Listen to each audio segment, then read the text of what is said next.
Well, Labor Day travel and tourism winding down. Traditionally, that has meant the end of the tourism season in South Dakota, but industry leaders are not expecting a huge drop-off of visitors.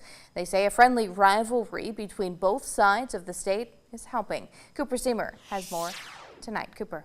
Yeah, Andrea, for the second year in a row, Sioux Falls and the surrounding area have beat out the Black Hills and the Badlands in tourism impact. While that title between the two may go back and forth in the coming years, it means both are succeeding in welcoming visitors and convincing them to spend their money here in the Mount Rushmore state.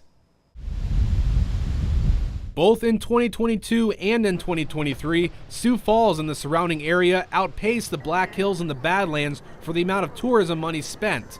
Last year, that number sat at about $1.96 billion in the Southeast and about $1.92 billion in the Hills and Badlands. Experienced Sioux Falls CEO Terry Schmidt says it's nice to come out on top, adding that it's taken years of work and advertising to catch up to the western side of the state. We've worked long and hard to get those numbers to go up, and it's really taken everybody from certainly not only our office, but South Dakota Tourism, all the hotels, attractions. For Travel South Dakota, that friendly rivalry is a good thing. It brings a boost to both sides of the state and helps elevate other communities as well. We know that big attractions like Mount Rushmore National Memorial, Badlands National Park, and Custer State Park are a huge hook for visitors. But what really has happened is Sioux Falls and Watertown and Brookings and Huron and Mitchell and all of these communities along the way have continued to up their game. South Dakota brought in an estimated 14.7 million tourists in 2023, creating an economic impact of about $7.9 billion.